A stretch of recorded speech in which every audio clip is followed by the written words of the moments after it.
une conférence exceptionnelle avec Jacques-Marie Bardantzeff, volcanologue. Donc, il est professeur émérite à Paris-Orsay. Paris-Saclay. Paris-Saclay, excusez-moi. Et puis, voilà, c'est quelqu'un qui maîtrise complètement la volcanologie. Jacques-Marie Bardantzeff, c'est un des 5 plus grands volcanologues mondiaux. Hein. Merci Jacques-Marie, et puis à toi. Voilà. Non, merci Pierre pour tout ce que tu as dit.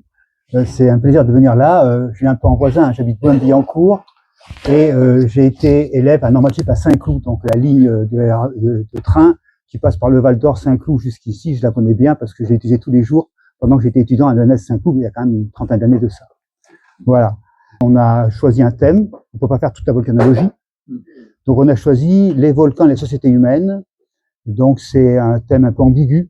Le volcan est nuisible, il est utile, quel est l'un, quel est l'autre. Donc ça se présente un petit peu, cette conférence, un peu comme un tribunal.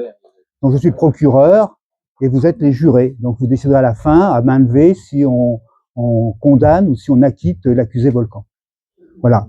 Donc moi je suis Jacques-Marie Bardantzeff, je suis donc professeur émérite à Paris-Saclay. Donc je continue à faire de la géologie, la volcanologie, qui est ma passion. J'ai mis ici des sites web que j'anime où vous retrouverez la plupart des photos que j'ai présentées.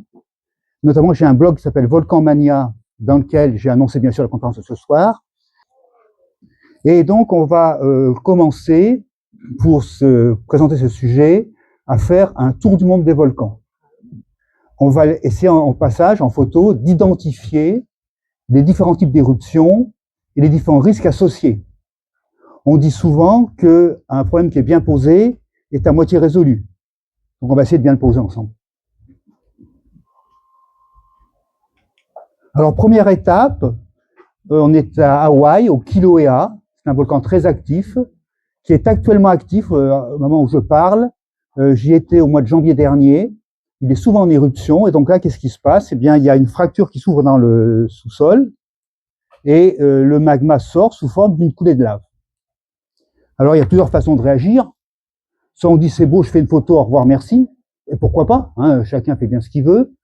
Soit on se pose des questions, du point de vue scientifique. Et notamment une question importante, c'est se dire, est-ce que cette coulée est susceptible, peut-être, de menacer plus loin des humains, des personnes et leurs biens? Donc, l'aptitude d'une coulée à aller plus ou moins loin, c'est ce qu'on appelle la fluidité, et l'inverse, c'est la viscosité. Donc, quand on fait de la magmatologie, la viscosité, ça revient souvent sur le tapis. C'est très important, c'est un paramètre très important, qui lui-même dépend d'autres paramètres. Par exemple, la température. Vous vous doutez bien que plus c'est chaud, plus c'est fluide, et moins c'est chaud, plus c'est visqueux. Donc, on va pouvoir peut-être tremper un thermomètre dans cette coulée de lave. Également, la composition chimique.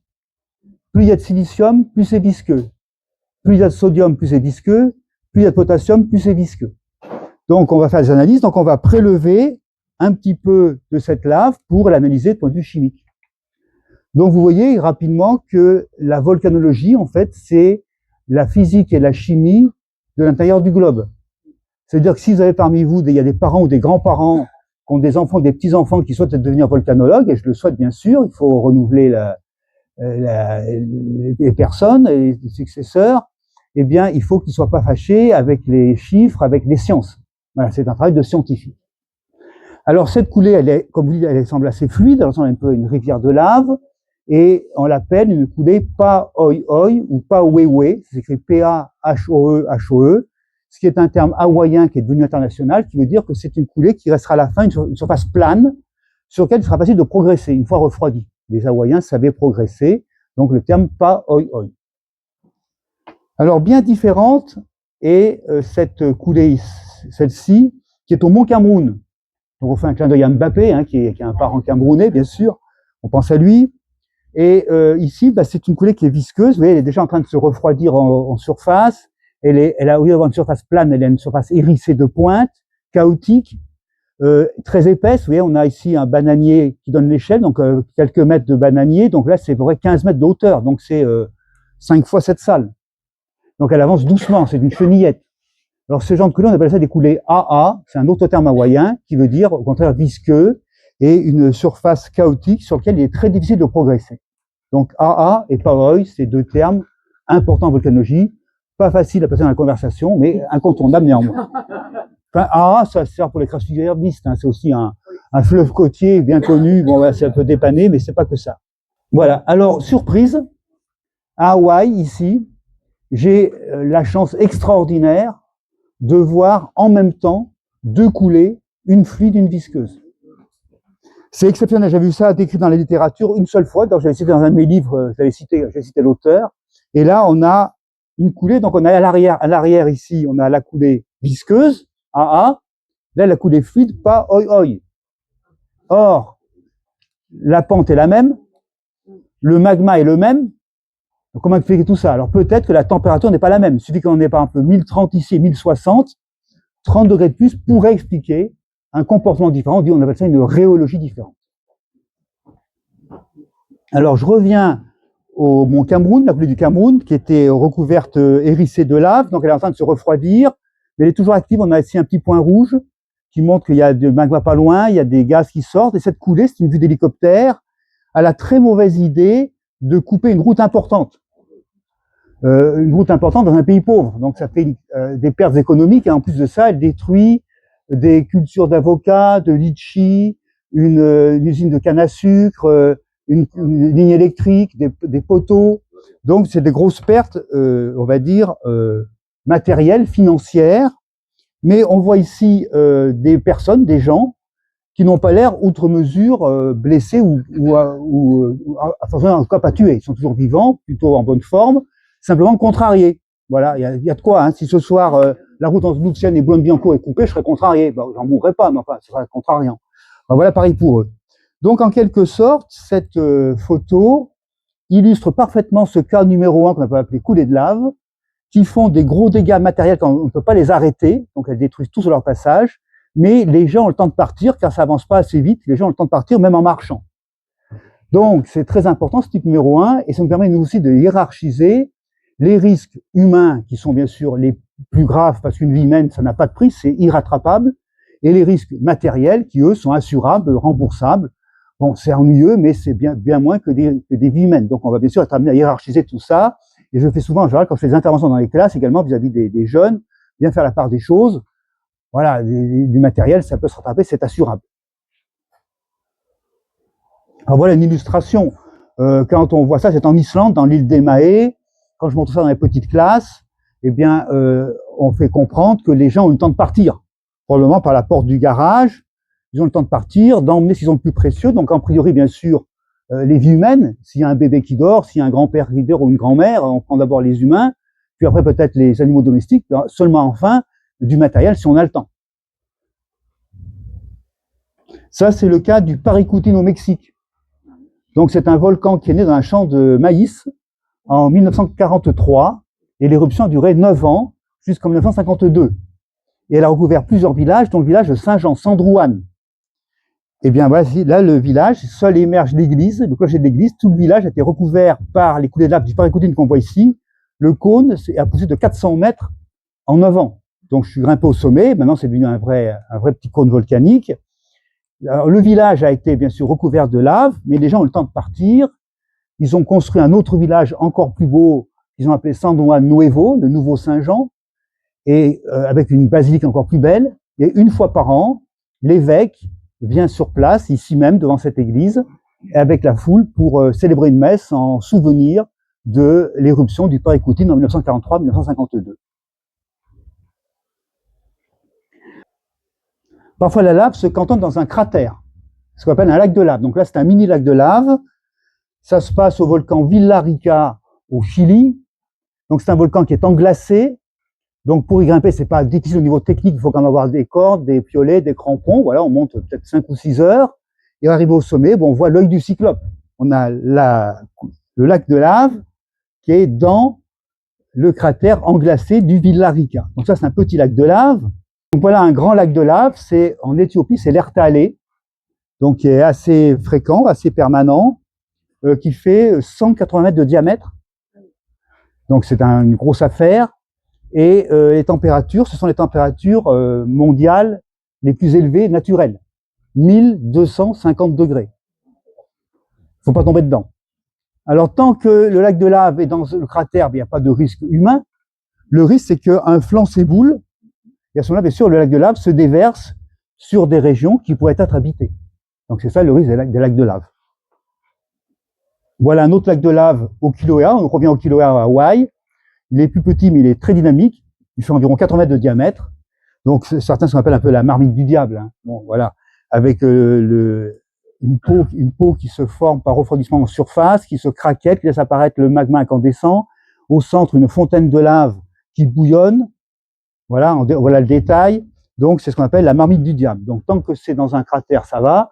Si ça s'éboule, ça ne va plus. Donc, les coulées de lave. Alors, c'était le premier type, coulée de lave. Donc, on a compris, risque matériel incontournable, risque humain très faible, voire nul, sauf imprudence. Alors là, deuxième cas, petit à petit, on arrive, on voit que la lave ne coule pas de façon liquide, elle est projetée. Le magma semble plus visqueux. Il est projeté, forme des paquets de lave. Donc ici, on est au Piton de la Fournaise, dans l'île de la Réunion. Et ces paquets de lave, ben, ils forment des morceaux, comme ici au Stromboli, Italie. C'est des blocs de lave visqueux qui sont gros comme des ballons de rugby, ou comme des voitures, ou comme des autobus. Donc là, ce Stromboli en Italie, c'est projeté à 500 mètres de hauteur et ça retombe autour. Alors après, plus ça va aller haut, plus ça va retomber loin. Donc ce deuxième type, on l'appelle projection et retombée. Les projections retombent, donc c'est les retombées qui sont dangereuses, c'est pas les projections, c'est les retombées. Donc premier type, coulée de lave. Deuxième type, projection retombée. Donc là, on va voir les cas crescendo de ce type numéro 2, ça va aller de plus en plus haut, donc ça va retomber de plus en plus loin. Donc là, le Stromboli, là, une vue nocturne du Piton de la Fournaise à La Réunion, qui a été active cette année. C'est une photo qui est posée, donc on voit le parcours de la bombe volcanique incandescente qui forme une parabole. C'est posé environ 4 secondes. Voilà, donc on voit ce que c'est. Ça fait bien sûr les belles photos de couverture des livres qu'on peut présenter. C'est le volcan spectaculaire. Alors on va voir ça de plus en plus grand. On va voir des volcans de plus en plus grands, qui projettent de plus en plus haut et qui vont de plus en plus loin, qui sont donc de plus en plus dangereux. Donc ça, c'est le Fuego de Colima au Mexique, qu'on survole en avion, là. Là, c'est le Fuego tout court au Guatemala. Fuego, c'est-à-dire le feu en espagnol. Donc, beaucoup de volcans s'appellent Fuego. Alors là, c'est un volcan déjà bien plus actif, bien plus dangereux. Donc, la photo est prise d'un autre volcan qui est là, qui s'appelle l'Acatenango, qui fait 4000 mètres de hauteur. Celui-là fait 3700 mètres. Ce Fuego, il est en activité et le panache de cendres retombe sur son flanc, mais également en contrebas sur les villages. Donc, cette cendre, c'est vraiment infernal. Ça glisse sous les portes, ça va dans les écrins des ménagères, ça recouvre les étals des bouchers, des épiciers, du boulanger. Enfin, on ne peut pas s'en sortir parce que quand c'est la neige fond, mais la cendre, elle ne fond pas. Donc, c'est vraiment très pénible. On en a dans le cou, dans le nez, dans les yeux, c'est cauchemardesque. Ben voilà. Enfin, Pompéi, non, ça serait le troisième cas. Là, Pompéi, c'est encore pire. On ira crescendo. Voilà ce genre d'éruption à projection retombée sur l'Etna, donc en Sicile.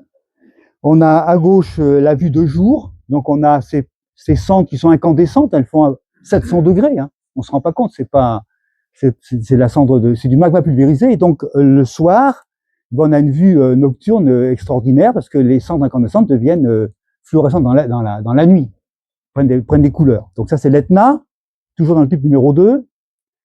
Là c'est un volcan en Papouasie-Nouvelle-Guinée qu'on appelle le Tavurvur, très actif, qui a fait des gros dégâts matériels. Donc là, on voit plusieurs panaches qui se succèdent. Alors quand il y a plus d'eau, c'est plus clair. Quand il y a plus de cendres, c'est plus foncé. Mais ce volcan, il est petit, il ne paye pas de mine, mais il a recouvert une ville entière de cendres, de Tavurvur. Là, c'est encore plus grand, c'est le Tungurahua en Équateur. Donc là, la hauteur, c'est 5 km. Donc tout à l'heure, c'est 500 mètres de Stromboli, là, c'est 5 km. Donc là, le volcan fait 5000 mètres de haut, 5 km de panache, donc ça retombe bien plus loin. Et certains panaches montent jusqu'à 50 km. Donc vous voyez, 500 mètres, 5 km, 50 km, donc imaginez, après ça recouvre une région entière. Par exemple, ça serait toute l'île de France, voire encore plus. Alors parfois l'eau s'en mêle, comme en Islande. Il y a des volcans sous-glaciaires. Là, c'est le glacier Vatnajökull, qui est un glacier qui est grand comme la Corse, qui fait 2 km d'épaisseur, et qui recouvre 6 volcans, dont l'un, le Grímsvötn, celui-là, qui fait une éruption, c'est en 1996. Donc, qu'est-ce qui se passe?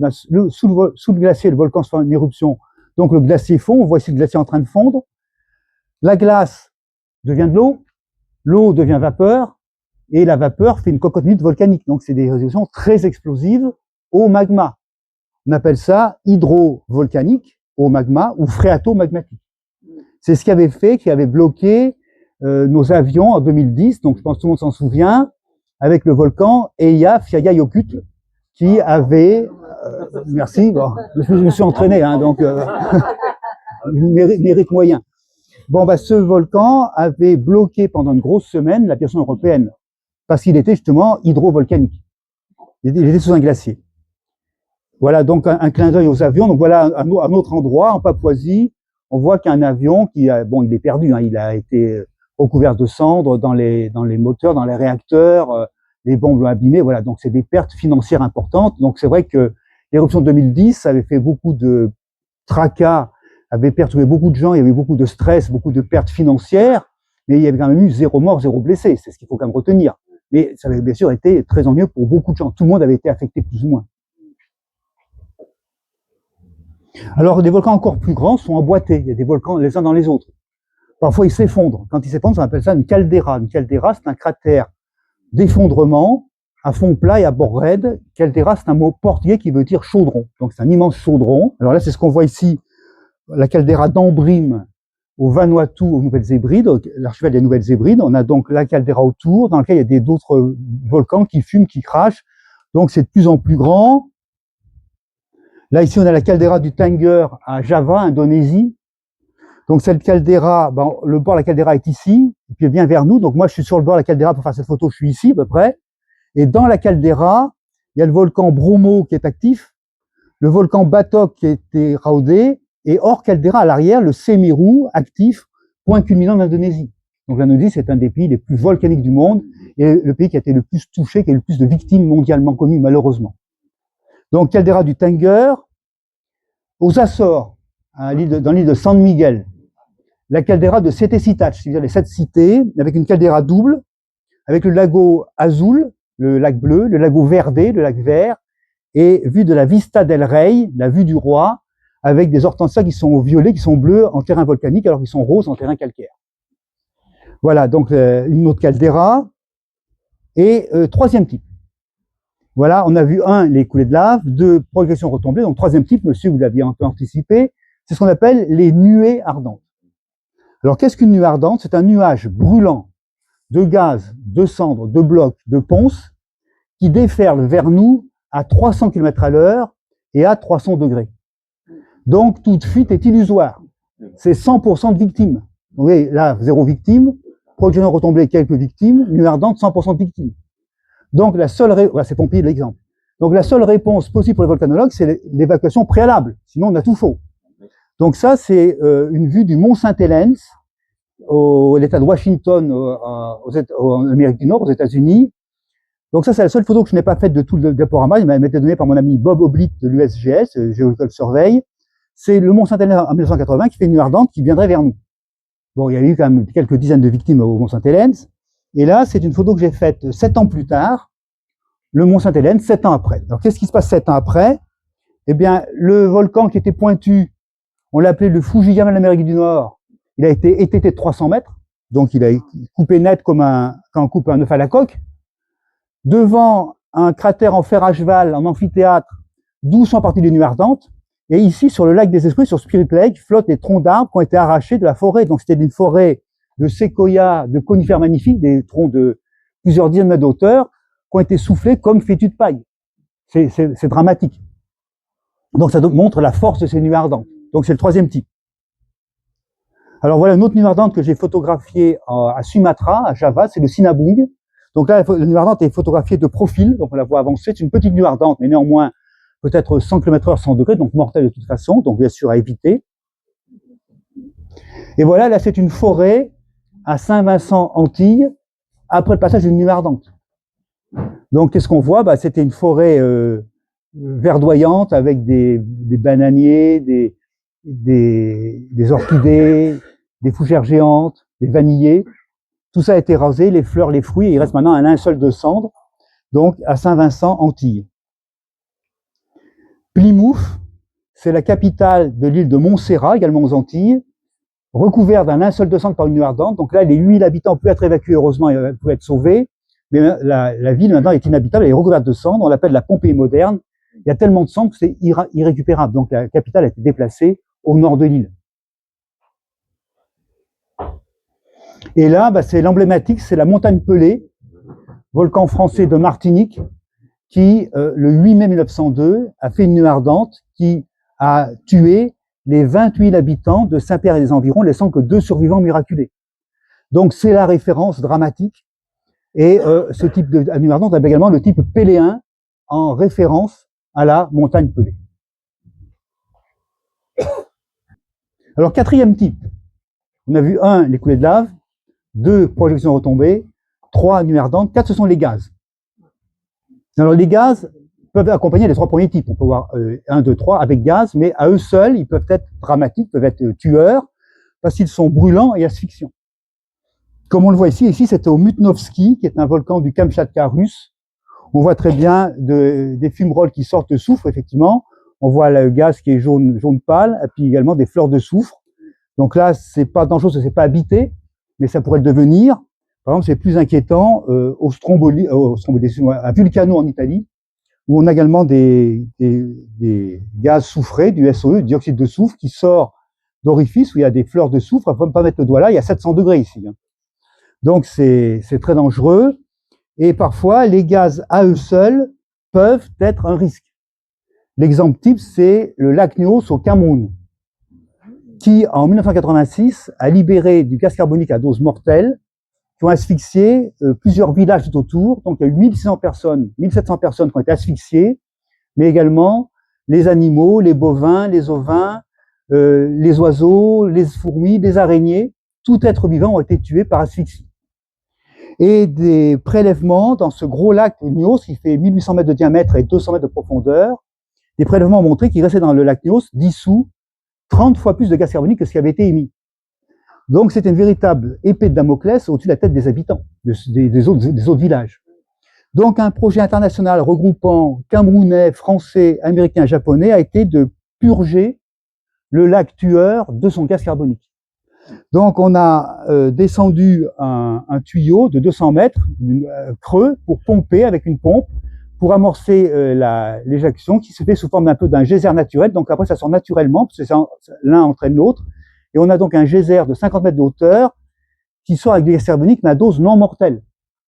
Moi j'y suis allé en barge, en bateau avec mes collègues camerounais, je me suis mis sur la barge, j'ai mis ma main dans le jet, je n'étais gêné ni par la température, ni par le gaz. Mais il va falloir plusieurs années pour libérer ce gaz du lac. Oui, allez-y, oui. Comment est-ce qu'il peut être toxique en dessous et plus toxique au-dessus? Ah ben, c'est la concentration. Ah, le gaz carbonique est mortel à 15%. Ah, donc au-dessus on meurt, au-dessous donc, quand vous buvez du champagne, eh ben, vous buvez du gaz carbonique et pour le meilleur et pour le pire, mais ça se passe bien. Parce qu'il n'y a que quelques pourcents. Et actuellement, dans l'atmosphère, il y a 0,04% de gaz carbonique. Donc, le gaz carbonique à petite dose est même bon pour la santé, parce qu'il crée la respiration, et puis il est bon pour les végétaux. Mais s'il est trop concentré, il devient mortel. Donc, merci pour votre question qui est importante, effectivement. Alors, les deux vont de pair, mais le pH n'est pas gênant. Le pH, il est entre 5 et 6 quand même, parce que même s'il y a un peu d'acide carbonique, ça ne va pas descendre, c'est pas de l'acide pur. Il y a d'autres lacs où il y a de l'acide pur. Donc, on verra tout à l'heure le Kawaijan, c'est des acides, donc le pH fait 0,1, 0,2, donc là, c'est de l'acide pur. Mais là, non. Là, à la limite, on pourrait presque boire l'eau du lac, elle ne serait pas dangereuse, quoi. Alors là, on vient de voir 4 risques: lave, progression retombée, nuée ardente et gaz, qui sont immédiats. C'est le volcan qui tue. Donc moi, je les appelle des risques primaires. Mais si on compare à des gens qui ont fait du secourisme, on nous apprend au secourisme qu'un risque peut en entraîner un autre, qui peut être plus important, voire plus dangereux que le précédent. Donc, c'est un risque dérivé, un risque secondaire. C'est pareil pour les volcans. Donc, je prends un exemple. Soit un volcan en milieu intertropical, qui est sujet à une éruption de type numéro 2. Donc, beaucoup de cendres qui retombent en position instable sur les flancs du volcan. Arrive la saison des pluies. On est en milieu intertropical. Mousson, typhon, cyclone, ouragan. Donc, beaucoup d'eau sur beaucoup de cendres, ça fait beaucoup de boue. Et cette boue, elle dégouline jusque sur des villes, des habitations sous-jacentes. Voilà, c'est coulée boueuse, vue d'hélicoptère au Pinatubo. Alors le mot lahar, quelqu'un l'a dit, c'est exactement ça. C'est un mot indonésien. Oui, on parle de on parle de paoi en hawaïen. Là, c'est le mot indonésien. Lahar, ça veut dire coulée boueuse d'origine volcanique. Alors là, c'est pas l'Indonésie, c'est les Philippines, mais c'est équivalent. C'est le Pinatubo qui a fait de nombreux lahars qui ont dégouliné. Vous voyez, donc c'est un peu étonnant, ça fait des formes fractales, mais qui recouvrent en dessous la ville de Bacolor, qui est maintenant recouvert d'une fange boueuse. C'est affreux, on se croirait un peu sur la Lune ou sur Mars. Seuls les toits des maisons sont à peu près à niveau et l'église qui émerge aussi. Mais c'est une catastrophe. Et là, c'est pris en 95, 4 ans après l'éruption. Et chaque année, à chaque saison des pluies, de nouveaux lahars sont déclenchés. Donc c'est dramatique. Donc c'est le type numéro 7. C'est dérivé dans le temps. Ça peut se passer quelques mois après, quelques années après. Voilà. Alors dans le même ordre d'idée, ce qu'on appelle les instabilités. Alors moi, je suis grenoblois d'origine. Donc souvent, quand on allait faire du ski, on avait des routes qui étaient coupées par un éboulement. Bon, c'était pas dramatique, mais la route était coupée. Alors, une montagne est instable, a fortiori un volcan. Un volcan, c'est une montagne qui vibre, une montagne qui est altérée, qui est faillée, qui est encore plus instable qu'un volcan, donc elle peut s'ébouler assez souvent. Comme ici, on voit ça au Merapi, Indonésie, Java. On a ce qu'on appelle un dôme de lave, prêt à s'ébouler. Donc, il s'éboule régulièrement et fait ce qu'on appelle des avalanches ardentes. C'est comme des avalanches de neige, sauf que c'est des avalanches de blocs. Ça peut se produire 1 an après l'éruption ou parfois un siècle après l'éruption. Donc, instabilité, glissement de terrain, risque numéro 6, dérivé également dans le temps. Et autre cas, c'est quand on a des volcans insulaires ou côtiers, ils peuvent mettre en mouvement des masses d'eau marine et créer ce qu'on appelle un tsunami ou un raz-de-marée. Donc, un mot japonais. Comme ici en Papouasie, on a le volcan Vulcan qui a fait une éruption et des vagues ont déferlé sur le port et les installations portuaires ont été détruites. Donc ça, c'est en Papouasie. Et puis au Japon, on a souvent ce genre de panneau. Attention, risque de tsunami. Et ce panneau montre bien que, en fait, les vagues, en déferlant sur les côtes, augmentent de taille. Donc on a une vague qui peut faire 1 mètre au large jusqu'à 30 mètres sur les côtes. Et ça, c'est dérivé dans l'espace. C'est-à-dire qu'un séisme ou une éruption au Chili peut faire un raz-de-marée à Hawaï, voire au Japon. Ça évolue à peu près à 700 km à l'heure, donc on peut traverser un océan complet. Donc à surveiller. Donc, au total, bilan, 7 types de risques, 4 primaires, coulée de lave, projection retombée, nuée ardente de gaz, 3 secondaires, 2 dérivés dans le temps, coulée boueuse et instabilité, et 1 dérivé dans l'espace, les tsunamis. S'y ajoute encore ce que je vais appeler les risques tertiaires, qui sont liés à l'occupation humaine. Nous, humains, nous sommes ingénieux, mais fragiles. Nos mégapoles sont astucieux, mais sont fragiles. Et le fait d'être concentré dans des mégapoles augmente des risques possibles. Par exemple, une éruption peut mettre le feu à des stocks inflammables. Notamment quand il y avait eu la montagne Pelée en éruption en 1902, des stocks de Rome avaient pris feu, augmentant d'autant les dégâts. Ça peut être des canalisations de gaz, des fils électriques qui sont coupés, qui font des incendies. Ça peut être un barrage qui est détruit, donc des inondations. Donc on va dire que peuvent se créer des risques tertiaires ou une centrale nucléaire qui est menacée, qui se surajoutent aux risques primaires et secondaires. Donc c'est complexe. Et ceci ne date pas d'aujourd'hui. C'est un peu le titre qu'on a retenu avec Pierre, les volcans et les hommes, ou les volcans et les sociétés humaines. Ça existe depuis que l'humain existe. Depuis que les humains existent, ils sont confrontés aux colères de la Terre. Comme en témoigne, par exemple, à Santorin, mer Égée, en Grèce, la caldeira de Santorin, dans laquelle peuvent venir des bateaux de croisière, qui témoigne, cette caldeira, d'une éruption cataclysmale en 1610 avant Jésus-Christ, qui a détruit la civilisation minoenne. Comme en témoignent les fouilles archéologiques qui ont été faites sur place, à Akrotiri, où on voit des maisons à 2 étages, avec des jarres et des amphores qui regorgent de nourriture et de boissons, un gymnase, des bains d'eau chaude et d'eau froide, un hippodrome. Donc une civilisation très en avance pour son époque. Et certains disent que les Minoens ont été trop orgueilleux, qu'ils ont défié les dieux, qu'ils les ont punis. Donc, Santorin, 1610 avant Jésus-Christ. Voilà Pompéi, dont on parle tout à l'heure. 79 après Jésus-Christ, le Vésuve entre en colère, détruit Pompéi, Herculanum, Stabiès, c'est l'éruption qui dure moins d'une journée, mais qui fait de gros dégâts. Donc encore aujourd'hui, on peut visiter Pompéi, mais avec toujours le Vésuve menaçant à l'arrière-plan. Les 2 Vésuves, en fait, ce qui reste du Vésuve d'avant Pompéi et le nouveau Vésuve qui a grandi depuis dans le cratère de l'Ancien. Aujourd'hui, une éruption récente en Papouasie. Donc on voit le volcan Tavurvur ici, à l'arrière-plan, et la ville de Rabaul, 60 000 habitants, qui est détruite. Bon, alors c'est une ville bien sûr dans un pays pauvre, essentiellement faite de planches, de tôles. Bon, c'est une ville un peu simple, mais néanmoins qui a été complètement écrasée par le poids des cendres, et les gens ont été donc évacués. Voilà une photo un peu étonnante. Là, à Rabaul, justement, je suis assis sur le terrain de tennis. Et ça c'est la chaise de l'arbitre. Alors je pense, je pense parmi vous, il y a certains qui sont classés en tennis, j'imagine, non? Certains sont classés en tennis ou pas, non? Bon, un peu. Bon, alors l'arbitre a une chaise qui fait 2-3 mètres de hauteur. Et là, ben, on voit donc ça veut dire qu'il y a 2-3 mètres de cendre. Et là, c'était en fait le terrain de sport. On voit ici des cages de handball. Voilà, donc ça montre un petit peu l'épaisseur des surretombées. Donc après, c'est irrécupérable. On peut pas dégager 3 mètres d'épaisseur de cendre. C'est tellement de tonnes que c'est irrécupérable. Donc on reconstruit par-dessus. Alors, deuxième partie. On avait dit première partie, on pose le problème, on identifie les risques, et que si le problème est bien posé, il est à moitié résolu. Bon, on l'a posé ensemble, déjà. Alors, deuxième partie, c'est la réponse des volcanologues aux risques.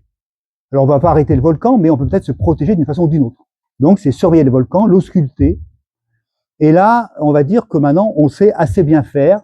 Bon, moi, j'ai presque 50 ans de volcanologie derrière moi. Je suis rentré à la fac d'Orsay, qui s'appelait Orsay à l'époque et qui est devenu Saclay en 1977. Donc, ça fera 50 ans l'an prochain. Et quand je pense il y a 49 ans, c'était la préhistoire. Il y a eu de telles avancées, de tels progrès technologiques que ça fait sourire les nouveaux aujourd'hui. Les jeunes sourient à l'idée qu'à l'époque, on n'avait ni mobile, ni fax, ni rien, quoi. Comment on vivotait, on survivait. Comment faisait-on? On arrivait quand même à faire quelque chose. Et même des gens comme Euclide, 2000 ans avant Jésus-Christ, ont fait des choses extraordinaires avec tellement peu de moyens, ou Pythagore, ou Eratosthène. Bon, bref. Alors là, voilà, c'est un exemple. Je suis au pied du volcan Yassour, au Vanuatu, dans l'archipel des Nouvelles-Hébrides, et avec une station de surveillance volcanologique qui est montée en kit. Donc c'est assez simple, c'est des panneaux solaires pour capter l'énergie. Dans cette caisse, il y a un sismographe qui va enregistrer les mouvements du sol, les vibrations du sol, un thermomètre qui va enregistrer la température du sol et un pluviomètre qui va enregistrer la pluviométrie. Le tout est expédié et transmis par radio, par l'antenne radio, à l'observatoire de la capitale Port-Vila, qui peut gérer donc plusieurs stations et plusieurs volcans. Si quelque chose devient anormal, les volcans qui viennent sur place rajouteront des instruments, éventuellement préviendront les autorités pour une évacuation éventuellement. Et donc, on va dire que ça se monte en kit, c'est assez simple, et on va dire qu'un volcan qui vibre, qui chauffe et qui gonfle, c'est mauvais signe. C'est-à-dire que le magma est en train de monter en surface, donc en montant, il fait gonfler le volcan, c'est pas grand-chose, mais un petit peu quand même, il le réchauffe, il le fait vibrer. Donc quand je dis qu'il le fait vibrer, ça peut être 1000 séismes par jour. Mais des séismes minuscules, à peine ressentis, mais enregistrés par nos appareils. Voilà un observatoire, on va dire l'ancien observatoire de la montagne Pelée, qui avait été construit dans les années 1920-1930 à la demande d'Alfred Lacroix, qui avait expertisé l'éruption de 1902, qui est sur une colline face au volcan. Donc c'est ce qu'on appelle un morne, c'est le morne décadé, c'est-à-dire une colline en créole, un morne décadé, qui fait face au volcan, qui est truffé d'appareils qui captent justement ce qu'on a vu juste sur la photo précédente, toutes les données. Ça veut dire que alors là, cet observatoire, maintenant, il a été remplacé, il fait un peu rococo, mais j'aime bien la photo, je trouve qu'il est assez extraordinaire. Et bien sûr, dedans, il y a toute une équipe de chercheurs, de techniciens, d'ingénieurs qui se relaient et qui veillent 24 heures sur 24. Dans un observatoire, il n'y a pas de 1er mai, il n'y a pas de jour de Noël, il n'y a pas de 14 juillet. La montagne Pelée peut se relayer n'importe quand. Donc c'est à ce prix-là, grâce à la surveillance permanente, qui se relaient avec des instruments performants, que les Antillais, que les Martiniquais peuvent en venir sur leurs 2 oreilles. Ils seront avertis, au cas où. Alors justement, voilà, je parlais tout à l'heure de déformation. Là, je suis en Papouasie, avec un appareil qu'on appelle un géodimètre. Donc c'est avec des repères, chaque jour, on fait des repérages, et on voit si le sol bouge ou pas en micro-radians. Alors quelques micro-radians, ça veut dire que le magma bouge en dessous, et que donc l'éruption continue. Ce que d'ailleurs on sait, puisqu'à l'arrière-plan, on voit le volcan en activité. Donc tant que le volcan bouge, c'est mauvais signe. S'il chauffe, c'est mauvais signe. S'il vibre, c'est mauvais signe. Température, justement, je vous disais, température du volcan. Donc là, au Kawaïdjen, en Indonésie, mesure de température, là on voit le soufre dans ces trois états. Le soufre solide qui est jaune, le soufre liquide qui est rouge et le soufre gazeux qui est jaunâtre. Donc un masque à gaz, mais toujours avec le vent dans le dos, comme les marins. Et on a un thermomètre spécial pour mesurer la température de tout ça. Donc pareil, alors on dit souvent qu'on compare un volcanologue à un médecin. Alors, non pas que la Terre est malade, mais on a souvent un peu les mêmes attitudes. Température, tension, pression. C'est un peu le même façon de, un petit peu de réagir. Voilà d'autres instruments. Un instrument qui, à distance, vise le panache volcanique et qui mesure à distance la teneur du panache de gaz en gaz carbonique, CO2, et en dioxyde de soufre, SO2.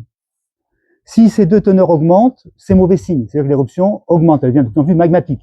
Si au contraire ça diminue, c'est bon signe. Donc là, à distance, avec un appareil qu'on appelle COSPEX, qui est la corrélation de spectrométrie, on a des écrans qui mesurent la teneur en CO2 et en SO2.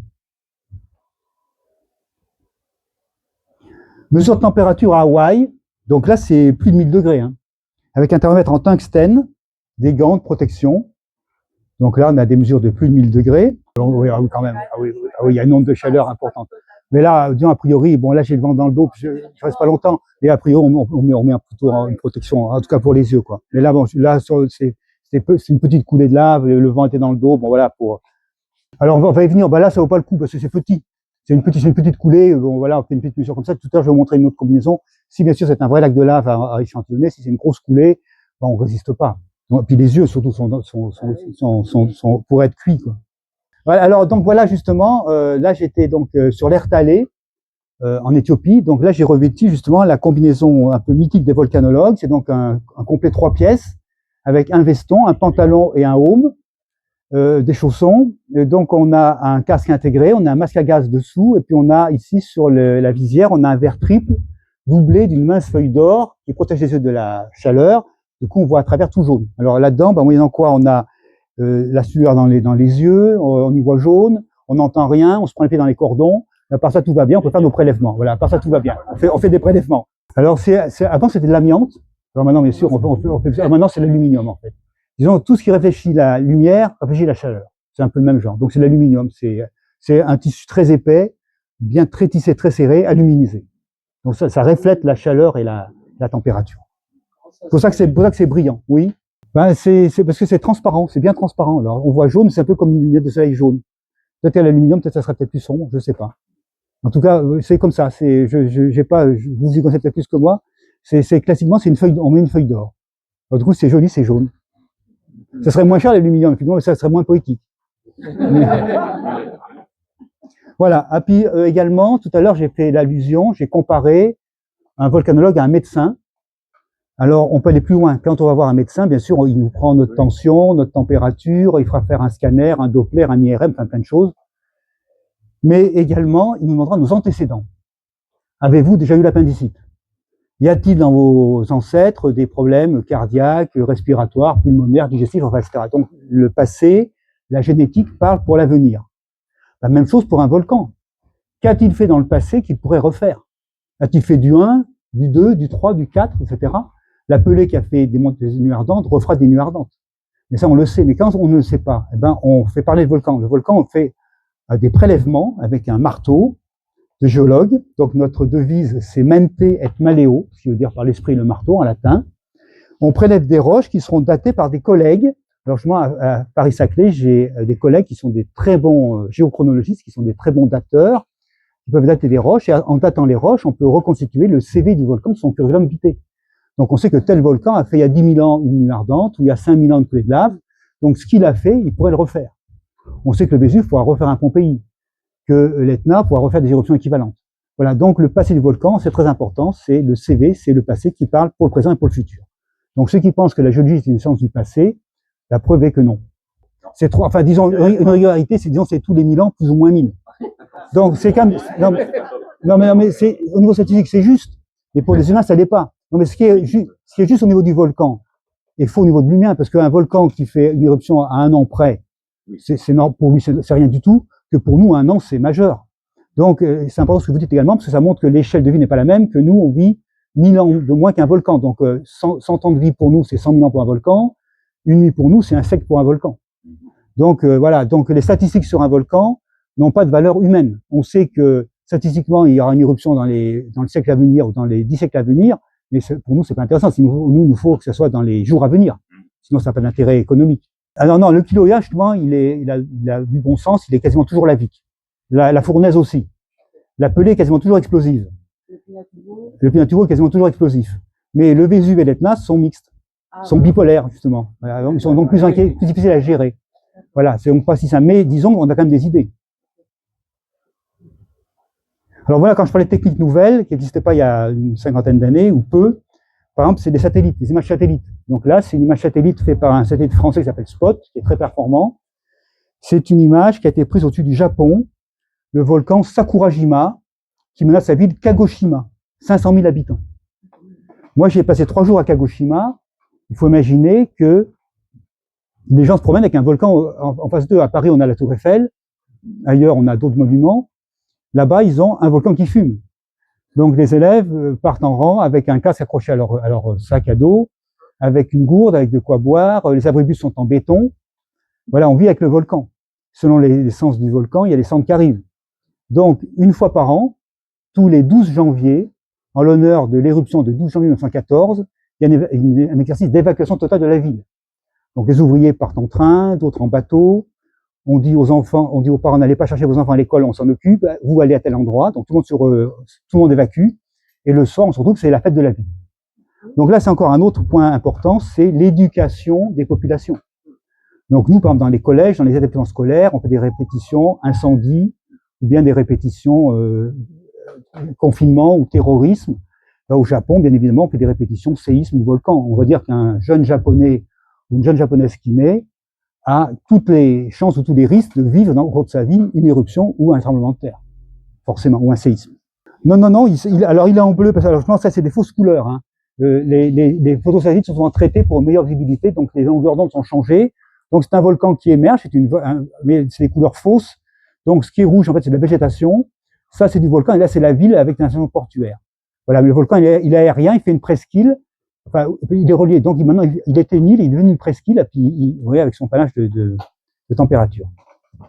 Et puis là, quand c'est la crise qui arrive, eh bien, on les États mettent en position tous les moyens possibles pour aider les gens en difficulté, donc la police, le SAMU, l'armée, la gendarmerie, la médecine d'urgence spécialisée dans les risques respiratoires, d'obstruction des voies digestives et respiratoires, des brûlures, des œdèmes, des asphyxies.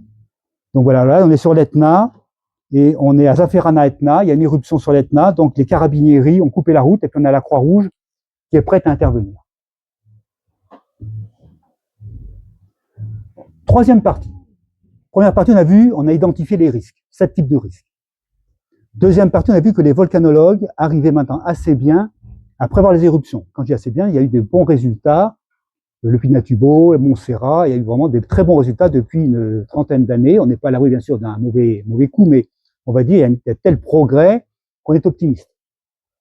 Troisième partie, ces volcans sont dangereux, ces volcans menacent les gens, or ils sont déifiés. Dans chaque pays, il y a des volcans, c'est des dieux vivants, c'est des références. On dirait aux gens, vous prenez votre volcan, ils ne voudraient pas. Voilà, alors, donc là, c'est une procession en l'honneur du dieu volcan en Indonésie. Le volcan est sacré. Donc en Indonésie, le drapeau, il est blanc et rouge, comme la Pologne et comme Monaco, et donc il y a une procession en l'honneur du dieu volcan. Pourquoi? Parce que déjà, le volcan, il est source de territoire. Là, on a une vue d'une éruption à Montserrat. Après l'éruption, on voit que l'île s'est agrandie d'une partie. Alors même si une partie va être après remangée par les vagues, l'île grandit un petit peu, et en fait, pour aller plus loin, toute l'île est en volcan. Donc, on dit parfois aux Islandais, vous n'avez pas de chance avec tous vos volcans. Les Islandais répondent, pas de volcan, pas d'Islande. Pas de volcan, pas de Réunion, pas de Martinique, pas de Guadeloupe, pas d'île Maurice, pas de Galapagos, pas d'île de Pâques, pas d'Hawaï, pas de Tahiti, pas de Polynésie. Enfin, bon, il y aurait plein de gens qui seraient. Oui, donc Alors, qui plus est, alors monsieur, on y arrive, ces terrains sont fertiles. Voilà. Alors du coup, ils sont fertiles parce que justement, là on est au pied du Sikurai, le volcan de Java, où on a des rizières en étage, et puis des palmeraies, des bananiers, et parce qu'ils contiennent des oligo-éléments qui sont renouvelés, notamment du potassium, du sodium, du phosphore, du magnésium, donc c'est bon pour les végétaux. Et ce qu'il y a d'important, c'est qu'à chaque éruption, ça renouvelle les sols. Alors on a montré qu'on a, alors qu'on a en Inde une culture de riz par an, on peut en avoir 3 par saison en Indonésie. Donc le paysan indonésien qui a du bon sens, qu'est-ce qu'il dit? Il dit oui, certes, le volcan il tue une fois par siècle, mais il me nourrit tous les jours. Donc voilà. Alors voilà, ici en Lanzarote, il y a des vignes qui sont construites sur le volcan. Donc des vignes qui sont quasiment hors sol. Il y a des racines qui descendent dans les petits morceaux de lave, qui vont chercher les oligo-éléments, et il en sort un vin qui titre assez fort, qui est très bon. Hein. Donc voilà, donc volcan et fertilité. Volcan et habitat. Volcan et habitat. Donc là, on est toujours aux Canaries, on est dans l'île de La Palma, et on a un habitat qui a été habité par les Guanches, c'est-à-dire les habitants préhispaniques, ce qu'on appelle un abri sous coulée. Sous les coulées, il y a souvent des abris naturels, et souvent les humains s'y sont protégés, ils ont construit un petit peu avec des pierres volcaniques. Donc les abris sous roche, comme on les appelle, sont connus à différents endroits, notamment en Auvergne, en France, hein, à différents endroits. Donc volcan et habitat. Ici, c'est en Cappadoce turque, à Oufissar, on a des cendres soudées, cendres volcaniques soudées, qui ont été creusées en habitat troglodyte, qui ont été habités il y a encore un siècle. Donc il y fait frais l'été, il y fait chaud l'hiver, on est protégé naturellement parce que c'est une sorte de château fort naturel. Donc voilà, c'est donc volcan et habitat toujours. Plus près de chez nous, là en Auvergne, c'est la basilique romane d'Orcival, qui est un joyau roman construite en pierre volcanique, donc en pierre grise, en pierre noire. Donc les villes d'Auvergne traditionnelles, Salers, Aurillac, Saint-Flour, même Clermont-Ferrand, sont souvent des villes noires, hein. mais austères, mais on va dire respectables, hein. Majestueuses. Là, c'est au Japon, un cratère qui a été transformé en port. C'est Abuminatu, donc il suffit de faire des quais, puis on a un port à la place d'un cratère. Alors au Japon, comme tout est volcanique, on va dire qu'une coulée engazonnée peut faire un terrain de golf, tel cratère peut faire un terrain de baseball ou de tir à l'arc. Voilà, on vit avec son volcan. Volcan et habitat. Volcan et matière première. Donc voilà, ici, là, voilà un lac d'acide dont on parle tout à l'heure. Ça, c'est le Kawaïdjen, un volcan verjade, qui est rempli d'acide sulfurique et d'acide chlorhydrique. C'est-à-dire pH qui est entre 0,1 et 0,2 ou 0,3. Donc ceux qui connaissent, le pH, ça va de 1 à 14. La moyenne, c'est 7. Donc 0,1, c'est de l'acide quasiment pur, l'acide sulfurique, l'acide chlorhydrique. Donc là, j'avais fait une navigation avec Nicolas Hulot en dinghy, en cabotage sur ce lac pour l'émission où je suis à nature. Et là, on voit un jeune, un forçat du soufre, qui est allé prélever, exploiter du soufre dans le cratère, qui est en train de le remonter. C'est une charge de 80 kilos. Ils mettent parfois un torchon dans la bouche, seulement un mouchoir. Donc ils sont effectivement, c'est des conditions très, très difficiles, mais ils le font pour 2 raisons. D'abord, ils sont payés 2 fois plus que la planteur de riz. Et puis également, ils sont un peu déifiés, c'est des demi-dieux. Ils osent défier le dragon, ils vont dans la gueule du dragon, donc c'est des demi-dieux vivants. Et après, le soufre est revendu dans la vallée pour blanchir le sucre, pour les cannes, pour l'industrie pharmaceutique, pour différentes façons. Donc voilà. Donc comme il y a une 60aine de porteurs de soufre, ils exploitent chaque nuit 6 tonnes, chaque jour 6 tonnes de soufre, qui est renouvelé par le volcan pendant la nuit. Voilà. C'est le Kawaïdjen à Java, Indonésie. Volcan et énergie. Donc, c'est vrai que l'énergie, c'est un problème majeur de notre siècle, du XXIe siècle. C'est vrai qu'en ce moment, les hydrocarbures, c'est compliqué. Le nucléaire aussi. Donc, on cherche des énergies nouvelles, si possible renouvelables, et si possible non polluantes. Alors, la géothermie, elle est renouvelable, elle est quand même peu polluante, mais c'est une possibilité. Donc là, c'est une centrale géothermique en Islande, à Nejavotnir. Bon, alors l'Islande a tellement d'électricité, à la fois par hydroélectricité et par géothermie, qu'il y a l'export de l'électricité. Bon, ils ne sont pas très nombreux, les Islandais non plus. Alors de la géothermie au geyser, donc ça c'est un geyser aux USA, à Yellowstone, c'est le Old Faithful, le vieux fidèle, qui jaillit toutes les heures 40 en moyenne. Alors là par contre il y a une statistique. Puis également, ici, on est à Dalol, en Éthiopie, donc on est à moins 110 sous le niveau de la mer. On a également de l'acide pur, et c'est un peu une autre planète, quoi, Mars ou lequel, on ne sait pas. C'est Dalol, en Éthiopie. Et puis, volcan et santé. Alors là, à Vulcano, on a des bains soufrés avec de la boue soufrée qui est connue depuis l'Antiquité. Et encore aujourd'hui, on peut s'y baigner. Donc, le soufre, c'est bon pour l'asthme, c'est bon pour les maladies de la peau, c'est bon pour le psoriasis, pour les maladies psychosomatiques où tout est bon. Et donc là, on voit que les plus courageux ou les plus courageux se mettent de la boue soufrée sur le visage parce que c'est bon pour la boue, la lampe de Vinelin. Mais j'ai pas mis de boue, moi. Et puis, volcan et paysage. Donc, je veux dire que tout le monde rêve de voir un volcan dans sa vie, si possible en éruption. Il y en a pour tous les goûts. Alors, moi, je dis qu'il y en a pour tous les goûts, pour tous les moyens physiques et financiers. Ça peut être aller au Kamchatka, ça peut être aller en Auvergne avec ses enfants, ses petits-enfants. C'est très bien, ça fait de bons souvenirs. Voilà, tout est bien, il y a plein de possibilités. Donc là, voilà, c'est un superbe volcan. C'est le Malit Tchématik, au Kamchatka russe. Alors, c'est pas photoshopé, c'est un lac vert turquoise, c'est également un lac d'acide, avec une couleur étonnante. C'est également, comme paysage, c'est la chaussée des géants, Giant Causeway, en Irlande du Nord.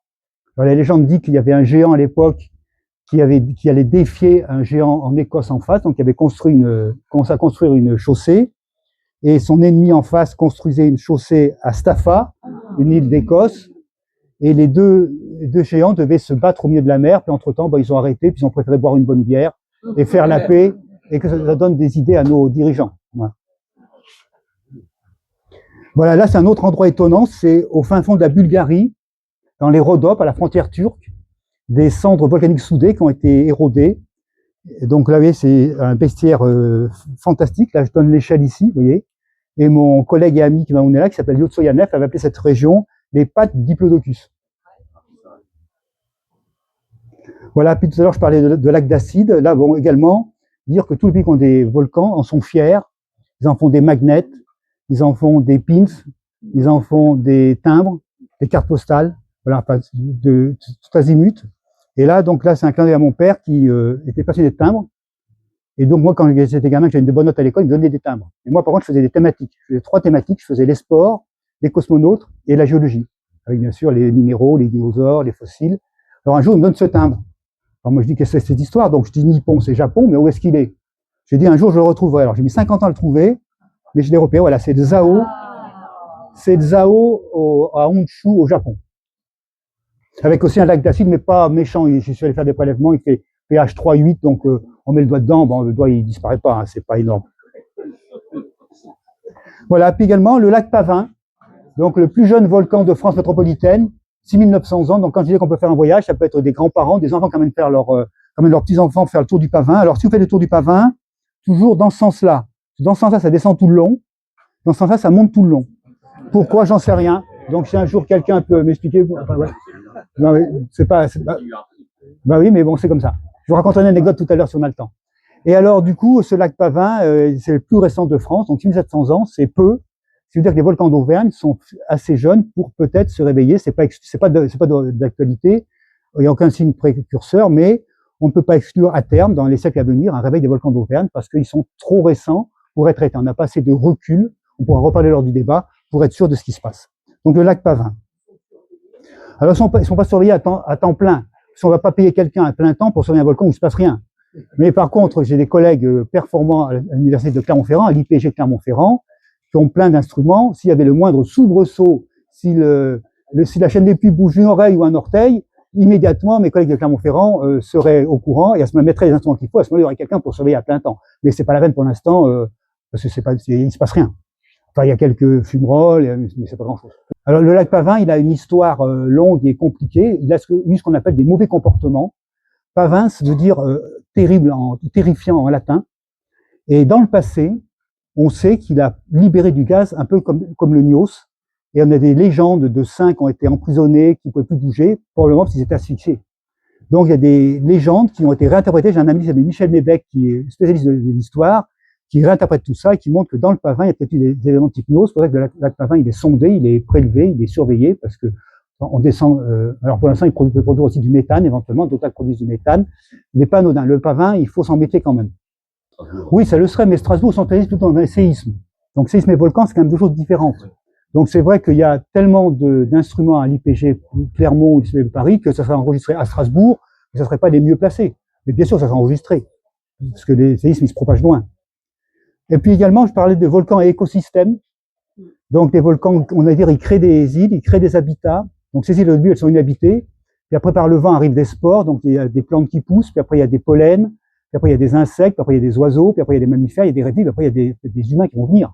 Donc c'est des écosystèmes, comme ici au Galapagos, on a un iguane marin qui vit sur une roche grise, donc une roche un peu noire, qui est sombre, donc qui chauffe bien. Donc les reptiles, ils ont le sang froid, donc ils aiment bien les roches chaudes. Et on peut dire heureux comme un iguane au Galapagos. Voilà, là, c'est un petit tableau que j'ai ramené d'Équateur, que j'ai ramené chez moi d'Équateur, qui montre une famille avec des animaux domestiques, avec des vigognes, qui vivent leur vie de tous les jours. Et en arrière-plan, il y a toujours un volcan qui est là, qui serait peut-être le Chimborazo, qui est encapuchonné de neige, de glace, et qui fait toujours un petit clin d'œil, qui est un petit peu ironique, qui est un petit peu moqueur, un petit peu complice aussi peut-être. Et si on disait à ces gens, on vous enlève votre Chimborazo, ils diraient non, c'est notre volcan à nous, il a toujours été là, on veut le garder, on aime nos volcans. Donc c'est paradoxal, mais ça fait partie peut-être des pièces du dossier de la conférence à ajouter. L'Équateur. Ça, oui, c'est en Équateur, oui. Chimborazo, oui. Voilà, puis la dernière diapo, c'est, justement, tout à l'heure on parlait, ma femme est illustratrice, m'a fait une aquarelle, ma femme Isabelle, qui illustre les histoires de Vulcain. Vulcain, qui est une histoire qui commence mal et qui finit bien, donc je vais vous la faire courte. Vulcain, il naît fort laid. Il est donc répudié par sa mère Junon, qui le précipite du haut de l'Olympe. Donc il en demeure boiteux à vie. Donc boiteux, laid, mal aimé, il se réfugie là où personne ne va aller, sous les volcans. Mais comme il est ingénieux, travailleur, astucieux, il fait avec les cyclopes, il installe des forges gigantesques sous les volcans, et aux cyclopes, il leur dit « ouvrez l'œil et le bon ». Et il va donc installer ce qui s'appellera une sorte de PME, on pourrait dire ça comme ça aujourd'hui. Et il y a des commandes. Le carnet de commandes, il est rempli parce que d'abord, il y a des demi-dieux tels Hercule ou Achille qui commandent qui une armure, qui un bouclier. Puis un jour, c'est Neptune, Poséidon, qui a son trident tout rouillé par les embruns, qui commande un nouveau trident que le cisèle Vulcain et les Cyclopes.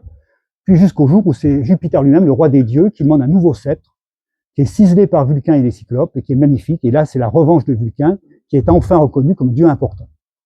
Donc, il reçoit en récompense la plus belle femme du monde, la déesse de la beauté et de l'amour, Vénus Aphrodite. Voilà, alors le couple Vulcain-Vénus, c'est déjà associé le volcan et la beauté, ce qui est toujours vrai aujourd'hui. On va voir un volcan c'est beau. Ça peut être dramatique, mais c'est toujours beau, c'est extraordinaire. Donc volcan et beauté sont associés. Mais le couple Vulcain-Vénus a des hauts et des bas, comme ça arrive dans certains couples. Notamment parce que Vénus s'ennuie avec un mari qui est grognon, qui est laid et qui ne pense qu'à travailler. Donc elle prend l'air. Dans l'air, il y a du passage. Notamment, il y a Mars qui courtise Vénus. Alors ça, c'est toujours vrai, vous qui avez un club d'astronomie, vous savez que Mars la rouge poursuit Vénus la verte. C'est vrai dans l'Antiquité. Donc Mars courtise Vénus, et quand Mars s'approche trop près de Vénus, de colère, Vulcain déclenche une éruption.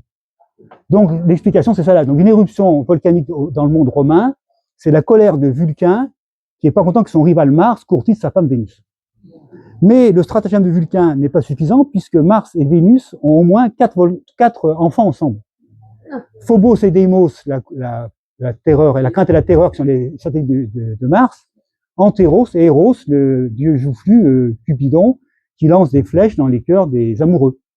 Voilà, puis on peut aller encore plus loin, c'est qu'après, à la fin de l'Empire romain et chez les Étrusques, Vulcain, qui au départ qui était le dieu du feu et du métal, puis des forgerons, puis des volcans, sa statue gnomique était placée près de l'âtre, pour conserver la chaleur du foyer.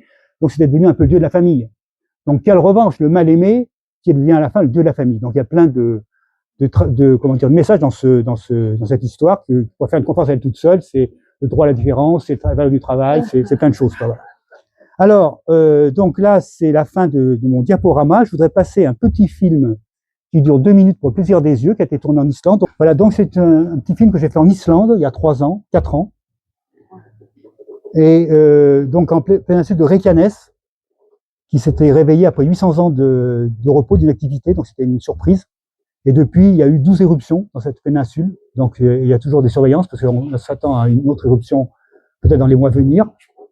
Donc c'était au début plusieurs cônes, mais après il y en a un qui s'est isolé, donc un cône volcanique qui faisait des sortes de geysers de lave. Par intermittence, toutes les 10 minutes, il y avait une projection, une sorte d'éruption de ce type-là. Et là, on va dire que le film est pris à peu près à 300 mètres de distance, sur une autre éminence. Donc on est protégé. Voilà.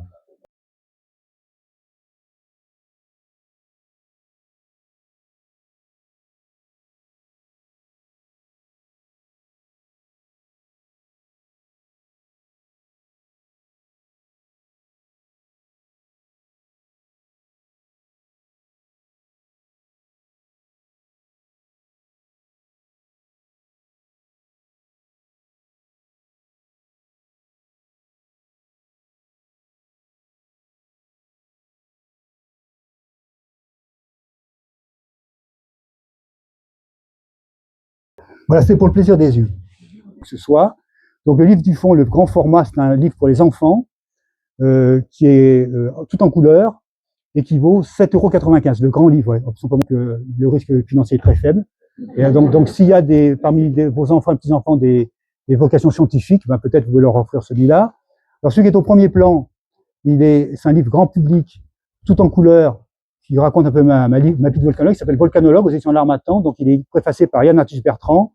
Il vaut 27 €, par contre il est plus cher, il est tout en couleur. Et le dernier, c'est Volcanologie, c'est un précis de volcanologie, donc c'est un livre sérieux pour mes étudiants qui en veulent plus, ou pour les insomniaques éventuellement. C'est compliqué, il y a plein de tableaux, plein de figures, mais on sait tout sur les volcans. C'est la 6e édition chez Guillaume du livre Volcanologie, mais il vaut, je crois, 35 €. Voilà. Alors, tout est dit. Donc, alors le débat, c'était très sympa de le faire également pendant la conférence. Moi, j'ai beaucoup apprécié ces va-et-vient, y compris ce que vous dites, monsieur, excusez-moi de plaisanter, mais non, mais vous avez bien fait. Au contraire, vous m'avez tendu à chaque fois à la perche. Mais c'était très bien. C'était pas prévu comme ça. Mais j'ai beaucoup apprécié le fait qu'on échange déjà pendant le. Bah oui, et puis il y a pas de règle. Enfin, il y a pas de dire un parle après les autres. Par contre, on a tout le temps pour le débat, un petit peu, mais c'était quand même assez profond. Hein. Mais c'est vrai, les fumerolles de tous ces lacs de lave, effectivement, ils libèrent des gaz, ils libèrent du gaz carbonique, ils libèrent bien sûr du gaz. Hein. Il y a des gaz bleutés, il faut quand même se méfier. Donc souvent, on a quand même toujours des masques à gaz pas loin quand même.